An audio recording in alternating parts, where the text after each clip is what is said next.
Hello everyone, मी विनया टेंबे बोलते आहे.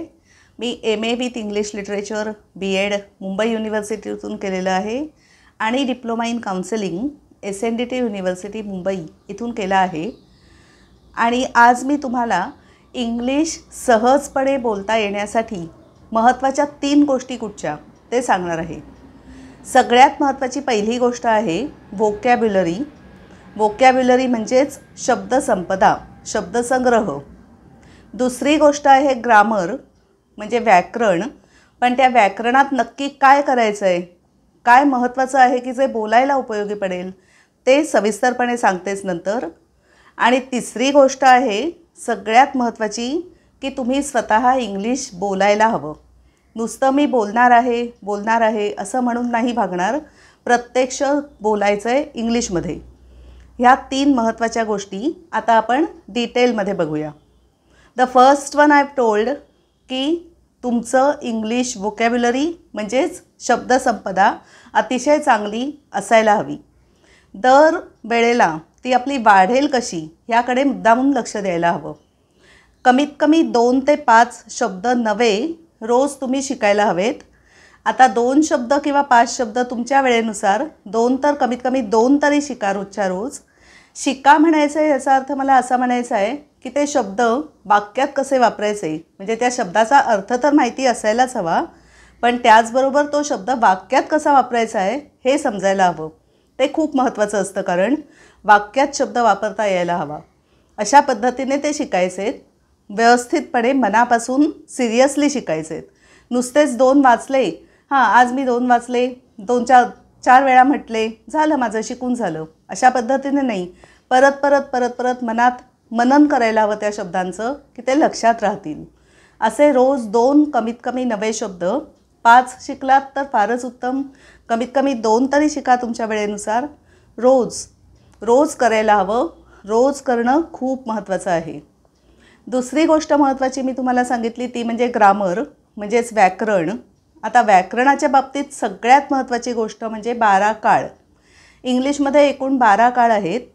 प्रेझेंट म्हणजे वर्तमानकाळ, पास्ट म्हणजे भूतकाळ आणि फ्युचर टेन्स म्हणजे भविष्यकाळ. आणि प्रत्येक काळाचे 4-4 प्रकार आहेत. एकूण मिळून सगळे 12 काळ आहेत. हे 12च्या 12 टेन्सेस अगदी व्यवस्थित तुम्हाला समजलेले असायला हवेत. होकारार्थी वाक्य, नकारार्थी वाक्य, होकारार्थी प्रश्न, नकारार्थी प्रश्न, असं सगळं प्रकार त्या 12 काळांमधले यायला हवेत. तसे ते एकदा शिकून घ्या सविस्तरपणे आणि ते वाक्यात वापरण्याचा, रोजच्या रोज बोलण्याचा प्रयत्न करा. अजून एक ग्रामरमधलं महत्त्वाची दुसरी गोष्ट ती म्हणजे वर्ब्स म्हणजेच क्रियापदं. क्रियापदं सगळ्या प्रकारची तुम्हाला माहिती असायला हवी. जास्तीत जास्त, जितकी जास्त तुम्हाला माहिती असतील तितका तुम्हाला बोलताना त्याचा खरंच उपयोग होईल. आता त्याच्यातसुद्धा V1, V2 आणि V3 हे 3 जे फॉर्म्स आहेत, 3 जी रूपं आहेत क्रियापदांची ती माहीत असायला हवीत, कारण त्यानुसार ते काळांनुसार वाक्यात वापरायचे असतात.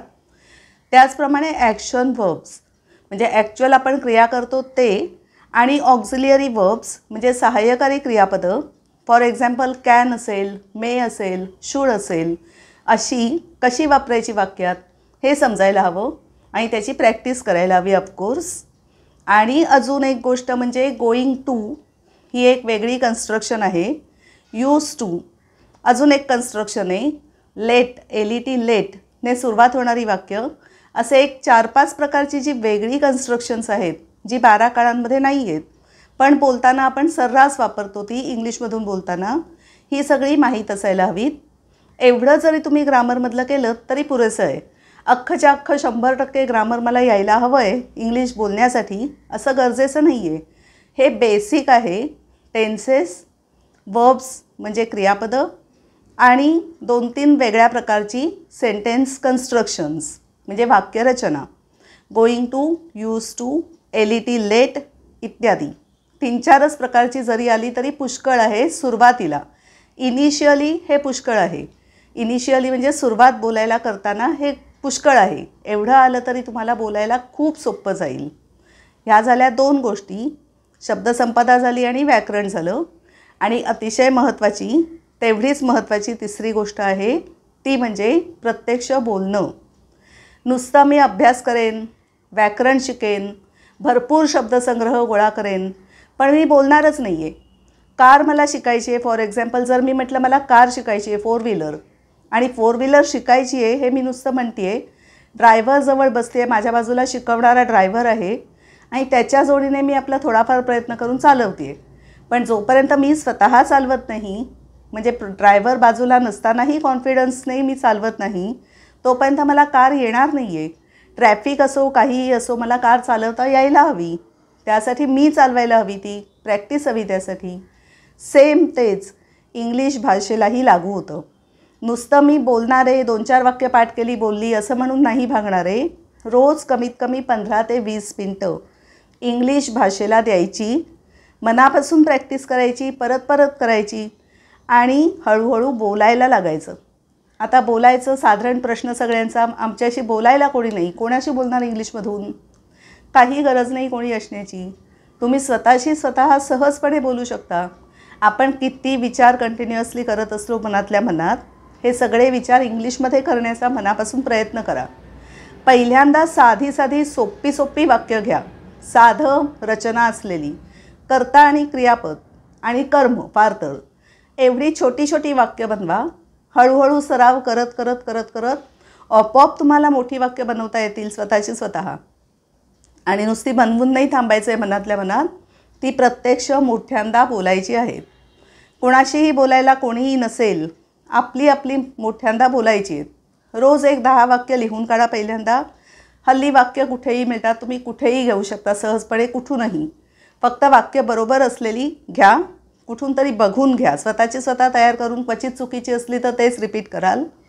बरोबर आहेत, सोर्स कुठचा जिथून घेताय तो सोर्स बरोबर आहे ना हे चेक करून वाक्य घ्या आणि ती 10 वाक्य लिहून एक 4 वेळा पहिल्यांदा वाचा. वाचल्यानंतर न बघता म्हणून पहा आणि रेकॉर्ड करा हवं तर. ते रेकॉर्डिंग स्वतःचं स्वतः नंतर ऐका आणि परत परत जोपर्यंत ते परफेक्ट होत नाही तेवढी 10 वाक्य तोपर्यंत परत परत रिपीट करा. परत परत कधीही जेव्हा तुम्हाला वेळ असेल, काही काम नसेल किंवा इव्हन काम असेल तरी काम करता करता मनातल्या मनात रिपीट करा. तुम्ही मनात काय रिपीट करताय हे कोणाला दिसण्याची पण गरज नाही, त्यामुळे त्याची लाज वाटण्याची काही गरजच नाही आहे. आपण आपल्या मनात विचार करतो आहे असा जेव्हा खरा खरा मनापासून त्याचा अभ्यास कराल तेव्हाच इंग्लिश बोलणं तुम्हाला सहज जमेल. या 3 गोष्टी जर मेन तुम्ही केल्यात, रोज नियमितपणे केल्यात, तर 100% खात्री आहे मला की निदान मॅक्झिमम 1 वर्ष लागेल, पण तुम्हाला बेसिक इंग्लिश, साधी सोपी सहज अशी वाक्य तुम्ही सहजपणे बोलू शकाल. आणि त्याचप्रमाणे माझं एक पुस्तक आहे 1000 सोपी रोजची वाक्य. हे पुस्तक मी अशाच याने लिहिलं आहे की साधी साधी सोपी वाक्य जर तुम्ही रोज परत परत परत परत वाचत राहिलात तर ॲटलिस्ट तेवढी वाक्य तरी तुमच्या तोंडातच बसतील आणि तुम्ही सहज बोलू शकाल. या पुस्तकाच्या लिंक्स मी ह्याच व्हिडिओमध्ये पहिल्या कमेंटमध्ये देते. पुस्तक ऑनलाईन विकत घ्या आणि ते पुस्तक तरी कमीत कमी रोजच्या रोज एक एक पान वाचत राहा. फार मोठं नाही आहे, किंमत पण फक्त 199 आहे, सगळ्यांना परवडेल अशी आहे. नक्की पुस्तक घेऊन तोसुद्धा अजून एक प्रयत्न करा आणि निश्चितपणे इंग्लिशवर तुम्ही प्रभुत्व म्हणा किंवा सहजपणे बोलणं तरी निश्चित जमू शकेल, याबद्दल मला खात्री आहे. So all the best to you. आणि आज मी इथे थांबते. व्हिडिओ आवडला माझा तर नक्कीच लाईक, शेअर आणि सबस्क्राईब करायला विसरू नका. आणि थँक्स अ लॉट माझा व्हिडिओ ऐकल्याबद्दल. Bye bye.